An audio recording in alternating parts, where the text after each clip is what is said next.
Hello, this is Casey, and I am live. I'm here on Instagram and I'm also here on Facebook. Um, I'm just sharing for whoever may need this or benefit from this information. I'm going to try to save it. Yesterday, thank you, my Instagram people, I was on here upside down. But the message I have is way more important than my skill set. So I'm learning every day, and I thank you for your patience and your presence. So I'm going to get into it. I alluded yesterday that I was going to talk about um, the vagus nerve, the parasympathetic system. Now, right now, so many people are anxious, they're fighting depression, and I just need to have a real conversation. And as you know, I'm always coming from a very spiritual place. This is not about religion, it's about spirituality. And it plays into everything that we're going through, and we're going to need it to get through hard times. So I'm going to jump in. So I'm going to share a story with you. I experienced a sound bath, and that's basically with an instrument, and the vibrations and the sound. It was about an hour and a half, and I kid you not only did I feel zero gravity, but my my experience was out of this world. I felt total relaxation. I highly recommend it to anybody. If you ever thought about doing it, it is an experience worth having. So I wanted to talk about that as far as holism, because a lot of people think when it comes to holistic, if you've been raised conservative Christian, you may think some of the holistic energy work and therapies may go against your Christian values. And I always believe that nothing should go against your values for any type of treatment. So I just wanted to share some of the perspective and some of the scriptures I encountered. Just maybe you might find it interesting. If not, it's okay. You can keep it moving. But I just wanted to share. So before I go into the scriptures, I wanted to talk about the parasympathetic nervous system. So we have two systems. Our nervous system can be divided into two: the central nervous system and the parasympathetic nervous system. Now, your nervous system is what's in control of us being conscious or aware that we are alive. We, right now, the way the world is, we live in the fight or flight, or fear or freeze, right? We're so responsive. Actually, we're over responsive. Our system is so much in fear and fight and flight that our nervous system, people say you're getting on my nerves, everything getting on your nerves, is because it's too stimulated. So holistic or alternative therapies like a sound bath, like meditation, like breathing exercises, what that does is that it takes you from fight, fright, fear, right? Or freeze, like some people say, I'm lazy, I just don't want to do anything. No. You're overstimulated. So what the holistic therapies do is that it takes you from there and it puts you into where your parasympathetic system can kick in.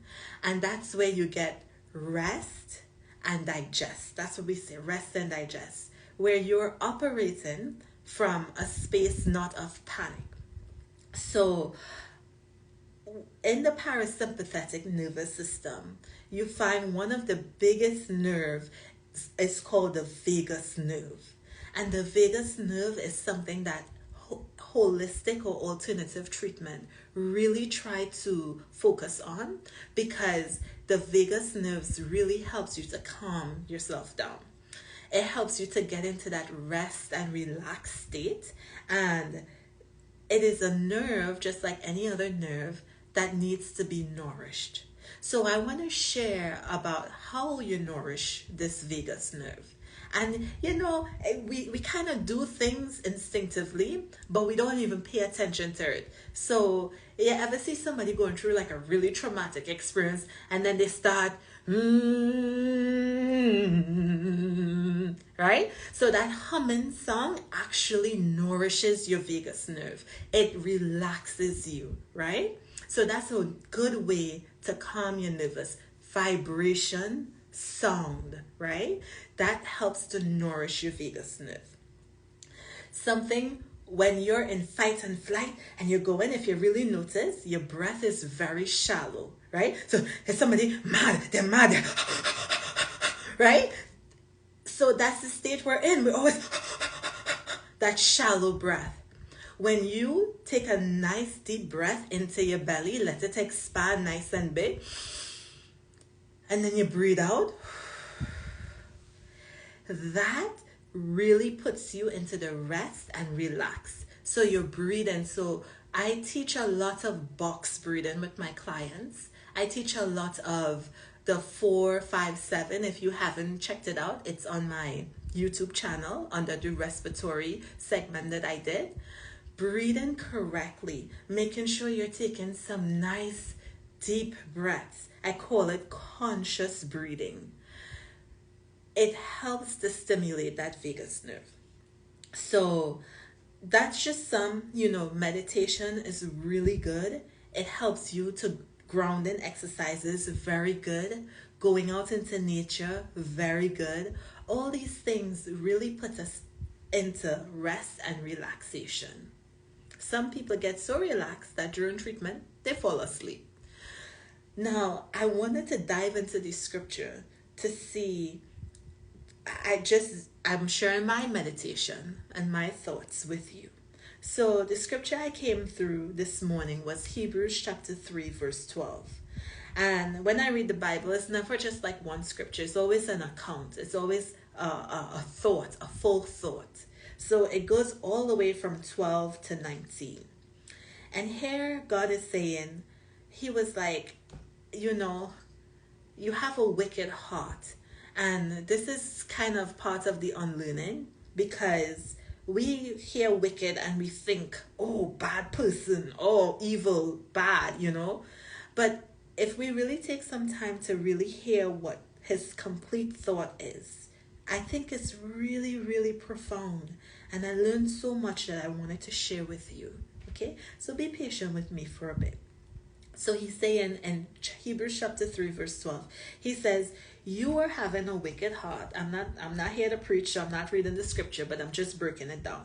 So he said, your heart is wicked because you lack faith. So what is faith? So when people start talking about faith, they start thinking about religion, faith in God. But that's not what he's saying. He didn't say you lack faith in me.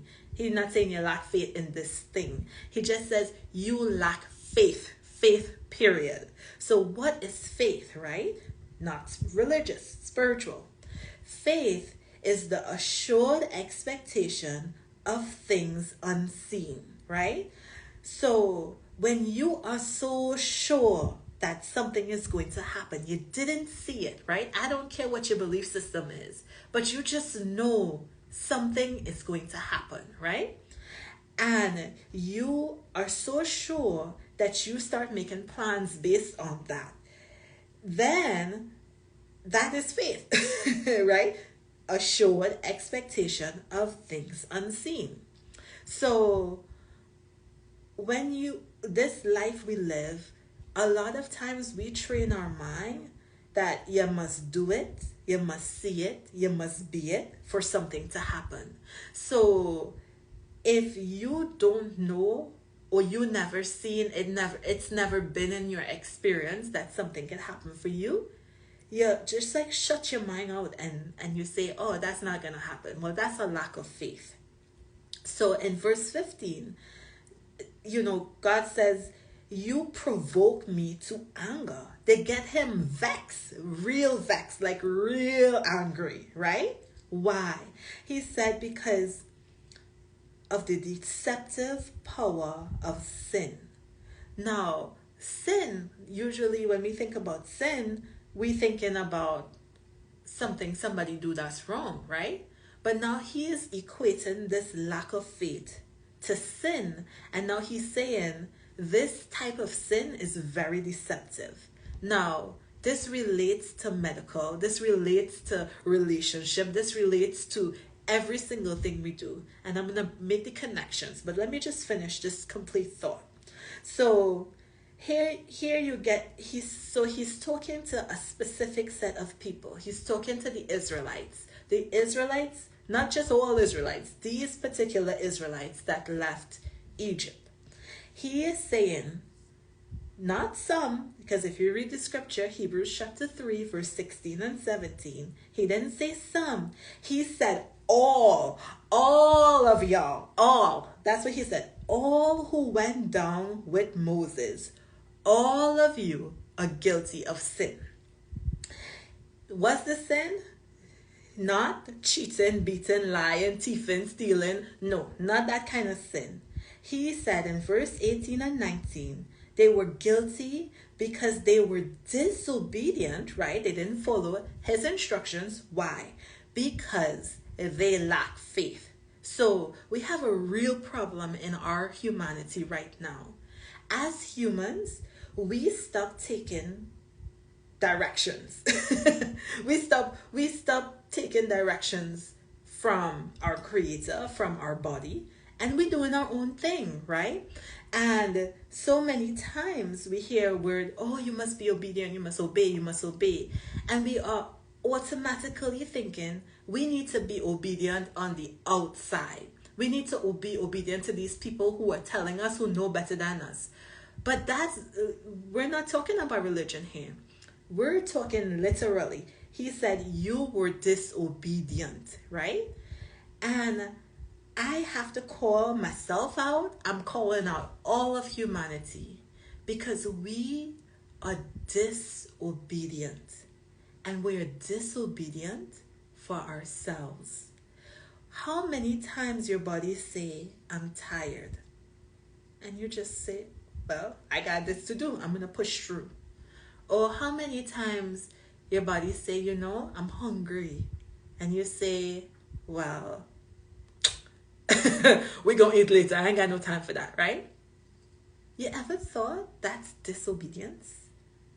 Your body, my body, was made, right? So the parasympathetic nervous system, that's what keeps your heart pumping. We don't wake up in the morning and say heart pump. No. The parasympathetic system is supposed to be automatic, right? And even in the automatic parts, right? That says, okay, I need to use the bathroom. Okay, I need to eat some food. Okay, I need to lay down, right? When we get that instruction, because of our society, we just pull through and we just work through and we just go through. I have deadlines. I have this to do. I have that to do, right? And that's disobedient. But on another level, let's talk about this lack of faith, because it doesn't matter if what your thoughts are about this story and who's talking, right? Within every story, you have a lesson, right? So let's look for the lesson, right? So somebody's here, right? And somebody's doing, this group of people, they are about to experience something phenomenal. They had to wake up and pack the bags, leave home, right? Not knowing where they're going. They're going into a wilderness. Now, if I go down the street to take my son to the beach, I have to pack so many things, I have to make sure he has something to eat, some snacks, some toys to play with. Like, it's just like a whole thing. It takes me like a day to pack, right? Just imagine these people are leaving years of slavery, right? And they're going into this place and they're not going, they don't have any belongings. Like, they don't have like, oh, where we gonna, they don't have an itinerary, right? And in their minds, right, the preparation they had to do was to be ready to trust that good was going to happen for them. They had to prepare their mind and hearts that something good was about to happen for them. But now they didn't do that. So every step of the way, where we getting water, where we getting some nothing to eat, where I gonna live, right? So every step of the way, you had this firm resistance. Why? Because they just couldn't see how things were going to work out, right? And this is the plague that we have today, right? So you say, oh, go man. You know, so many people getting sick, they're getting diabetes, they're getting cancer, they're getting heart disease, people collapsing from heart attack, all this kind of stuff happening. And you tell them, right? So I'm a nurse, I go in, I say, okay, let's do some deep breathing, right? And they're looking at me like, I got no time to take no breath. I don't have no time to prepare no food, right? I have no time to make my own food, right? So there is a problem. I could sit down all day and I could teach you how to eat healthy. I could get into my ego and I could tell you all of the scientific studies and research of all these foods and products and everything, right?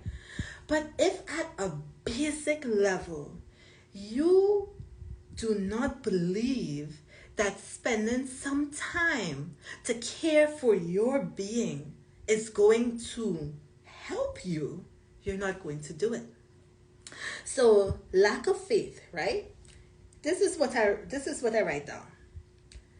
A lack of faith is a deep belief that things you never seen before is just not going to happen for you. So anything outside your knowledge, your experience, you never experienced it, you don't know about it, right? If you lack faith, you're gonna think that can't happen, and you're gonna shut your mind down. And I'm not here talking about herbs and bush versus traditional medicine. I'm talking about anything. So maybe you're suffering from depression for years, right? And somebody say, oh, maybe you should try a little meditation, or maybe you should try, some breathing exercises or whatever. And you think, nah, that's not going to work. Let me tell you something. It's not going to work. It's not going to work. Why? Well, this has to do with being a human, right? We were made in God's image, so we have a lot of powers. Our mind is powerful. And if in your mind you shut it down and you say, I can't. Oh no, I never. Oh, I don't think so. Oh, you're just all these doubts. I don't know. And I'm not sure. And I don't know. Now, this is not saying credulity to just go believe whatever somebody tells you to do. But I'm talking about shutting ideas down. Like, period, full stops. I never see it. I don't know about it. I never hear people talk about it. That can't work for me.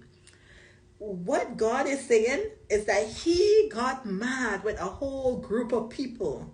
Because when you shut your mind down like that, not even God could intervene to help you. He can't even intervene. And now I understand why Jesus say, when people came to be healed, he say, according to your faith, it happened to you. According to your faith, it happened to you. So my plea as a nurse, right? My plea as someone who is helping other people to live a healthy life, not just physically, but mentally, emotionally. The first route would be to build on your faith. And to build on your faith, you first have to figure out why you believe that good things happening to you is impossible. That is a self-esteem thing. That is, why do you believe that? Why do you not expect good to happen to you? What happened to you that confirmed in your mind that good cannot happen to you. And I am talking to you from my experience because I did not believe that good could happen to me. And then I realized that it was a whole, it's not just one thing. When you go back, you realize it's a lot of things that you don't believe could happen for you. You don't believe you can make the money. You don't believe you can have the money. You don't believe you can have the health. You don't believe you can have the beauty and the happiness, right? So now what I want to talk about, right, is that everybody out here looking for a cure. But what holistic and holism presents is healing, not a cure. And the difference between healing versus a cure is that healing requires you to do the work. And I like how Florence Nightingale said, she said, as nurses, we don't heal nobody.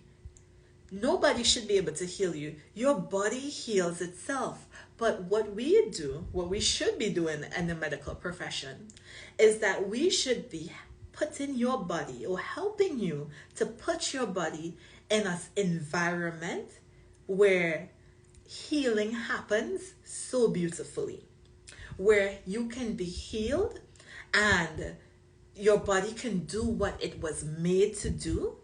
And so I talk a lot about the immune system because the immune system, when it's functioning optimally, a lot of things that people are suffering from, the disease, actually will take care of itself. But we'll talk about immune system on a future session. I want to go back to the vagus nerve.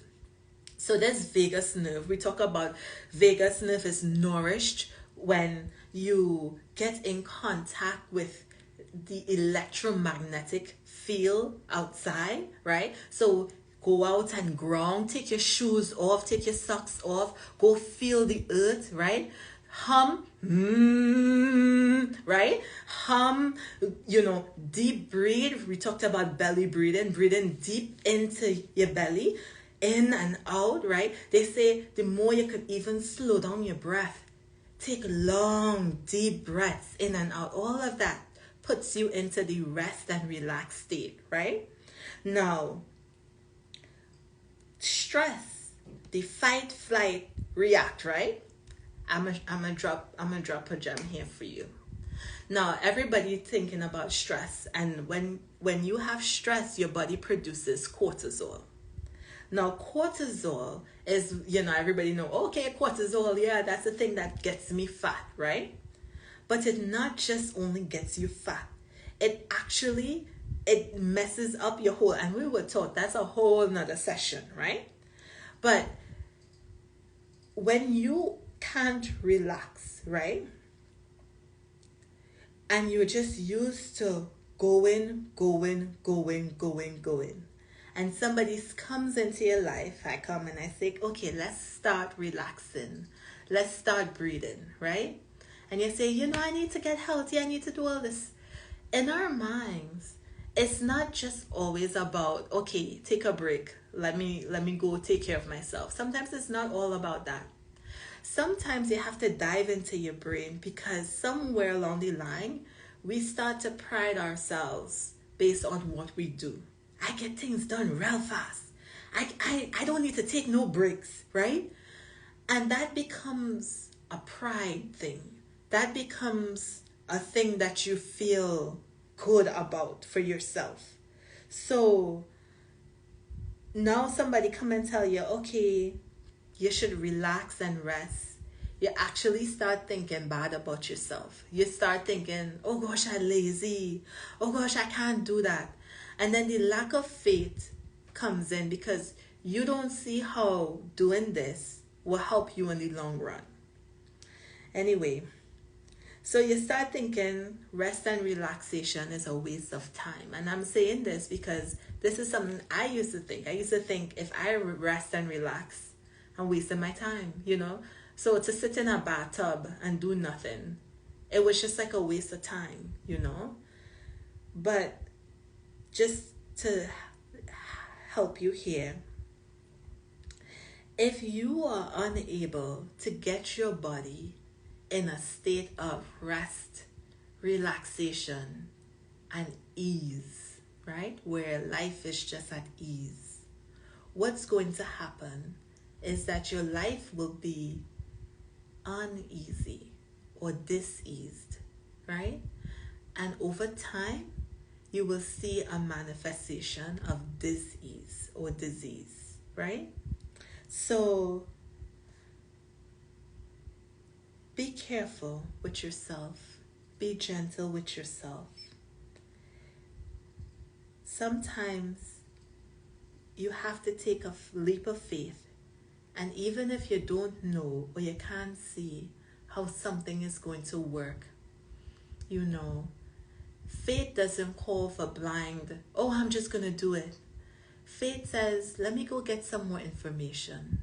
Let me see who this worked on and what they have to say, right?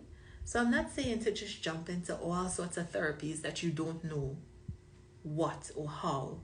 I'm just encouraging you to go get some more information so that you can have openness in your mind and your heart to something that is outside of your experience, that you never experienced or you don't know the outcome to. So this is my thought for today. You know, I just lack of faith. I always used to think of myself as a person with very, very strong faith. But I realized that faith is not just limited to a religious process of saying, I believe in God. But faith is more than that. Faith is believing in something that is outside of your experience. And I'm just here to encourage you to open your mindset, not just by credulity because I said it, but be willing to do your research. Be willing to explore something that is outside of you. So this is my message for today. You know, I don't want to end on a grim note, but these people, something that was really interesting, it says that God became disgusted with them and their dead bodies fell in the wilderness. And I thought, he called them dead before they fell. They didn't fall down dead. He said their dead bodies fell. And I think how many of us, right, by the time we reach 20, 30, 40, we refuse to be obedient to the instructions and the cueings of our bodies. And we still alive, but something in us died long time ago. And then it takes 40 years later, and then we get buried. So many people, they're scared of dying, but they're not even realizing that every time you don't take instructions from your cell, they begin to die. So I'm all about life, preservers of life, and preserving your life is not just about keeping you out of the ICU. Preserving your life is making sure that you're not just alive, but you have vibrance and energy, clarity, peace of mind, inner peace. And all of that requires faith. And it also requires courage. So tomorrow, hopefully, I'll be on. And God's willing, we will talk. Okay? Thank you for all those who have joined. I appreciate your presence. Please take very, very good care of your body. It is a gift. Thank you.